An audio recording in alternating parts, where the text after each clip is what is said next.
자, 오늘 말씀드릴 다소 충격적인 내용을 빠르게 이해하기 위해서 몇 가지 질문 드릴게요. 첫 번째, 쥐에게 인간의 뇌를 이식시키면 이 쥐는 하찮은 쥐라고 볼 수 있을까요? 두 번째, 만약에 실험실에서 인공 뇌를 완벽하게 만들어낸다면 이 뇌는 무슨 생각을 할까요? 세 번째, 인간과 원숭이를 섞은 키메라는 인간일까요? 원숭이일까요?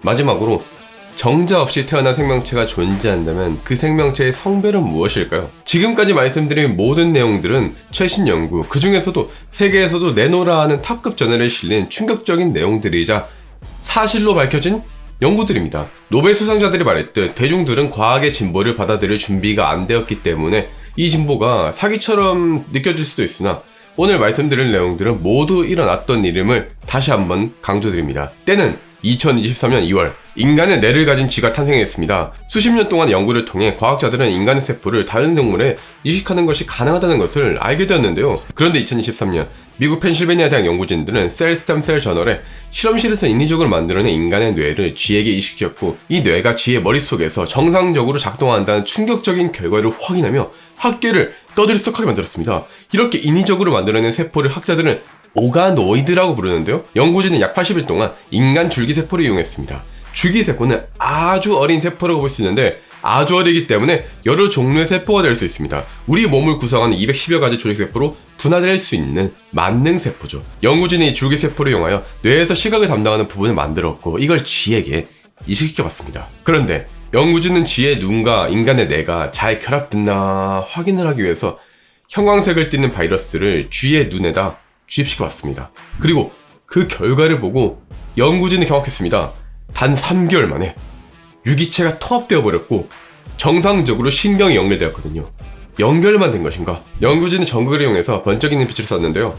쥐에게 이식된 뇌의 시각 시스템이 반응하였습니다. 쥐한테 인간의 세포를 이용해 만든 인공뇌를 심었는데 정상 작동을 하였습니다. 놀라운 점은 여기서 끝나는 게 아닌데요. 최근 들어 죽어버린 장기나 혹은 손상된 세포를 되살리는 연구들이 속속들이 발표되고 있는데 예를 들어 2019년 예일대 의대 연구진들은 죽은 지 몇 시간 지난 뇌를 일부 되살리는 것에 성공했습니다. 그런데 말입니다. 만약에 아인슈타인의 뇌를 냉동 보관하였다가 살려버렸거나 혹은 실험실에서 아인슈타인의 뇌를 그대로 복원하여 만들어버리면 어떻게 될까요? 즉 뇌를 인공적으로 만들어내면 이 인공뇌는 의식을 가지고 생각을 할 수 있을까요? 답은 아무도 모릅니다. 다만 때는 2019년 8월 셀스템셀에 발표된 한 연구에서는 인간의 뇌 오가나이드에서 신생아들의 뇌에서 나타나는 신호와 흡사한 신호가 나타난다는 것을 포착했었어요. 사람이 생각할 때 전기 신호가 뇌에서 발생합니다. 그런데 인공적으로 만든 뇌에서 전기 신호가 연구원들이 실험을 중단하기까지 몇 달간 지속되었죠. 인위적으로 만들어진 뇌에서 전기 신호가 몇 달 동안 계속하여 발생한 것이죠. 대체 이 인공뇌는 무슨 생각을 하고 있었던 걸까요? 이러한 질문에 답을 하기 위해서 선진국에서는 인간의 조직이나 장기를 재현하는 기술인 미세 생리 시스템을 만들었는데요. 한마디로 말하면 혈관, 폐, 신장, 눈, 뇌, 심장을 칩으로 만든 거예요. 심장이랑 똑같이 행동하는 칩을 만들어서 여기다가 인간 심장 대신 실험을 하는 거죠. 그런데 말입니다. 만약에 이런 룰, 그러니까 윤리적인 룰을 알바노 시전해버리면 어떻게 될까요?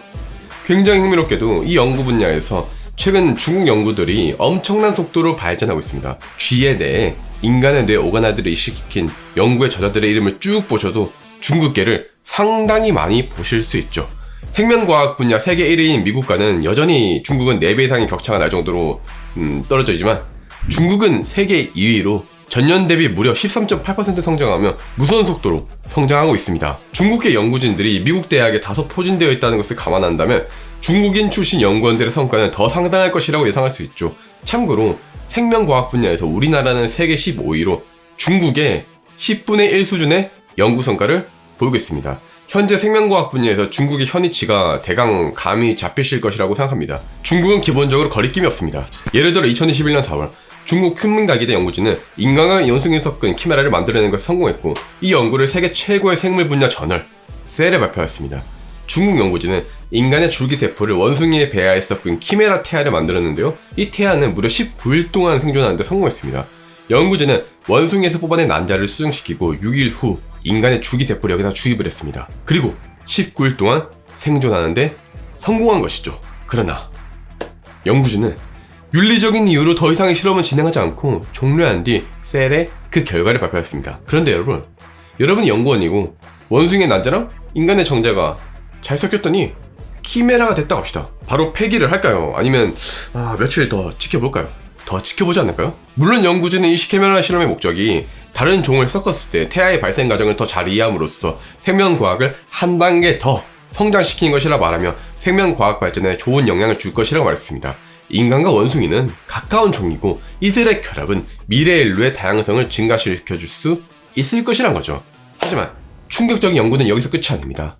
때는 2022년 3월 중국 연구진들은 지구가 탄생하고 난생 처음으로 정자 없이 난자만으로 포유류가 자손을 낳는 것을 성공시켰고, 이 연구를 세계적인 저널 PNAS에 발표했습니다. 그냥 난자 하나만으로 임신을 시켜버린 거예요. 정자가 0.00001ml도 들어가지 않았어요. 연구진은 크리스퍼 유전자 가위로 생쥐 난자의 유전자를 편집하여 이를 가능하게 만들었어요. 크리스퍼 유전자 가위에 대한 자세한 내용은 오른쪽 상단의 카드를 클릭하시면 보실 수 있는데, 한마디로 말하면 유전자를 워드 프로세서처럼 편집할 수 있는 기술이에요. 연구진은 난자 227개 유전자를 편집해서 수정란 192개를 만들었고, 그중 14개가 자궁에 착상하여 임신이 되었으며 3개는 새끼로 태어나는데 성공했습니다. 즉 1.32%의 확률로 정자 없이 난자만으로 임신을 시켜버릴 수 있습니다. 연구진이 사용한 방법은 간단합니다. 원래 난자는 2N개의 염색체 개수를 가지고 있고 절반으로 줄어들며 1N의 난자가 만들어지며 정자한테서 1N을 받아 2N개의 염색체를 가진 인간이 만들어집니다. 자, 여기서 질문. 원래 난자는 2N개의 염색체를 가지고 있었죠.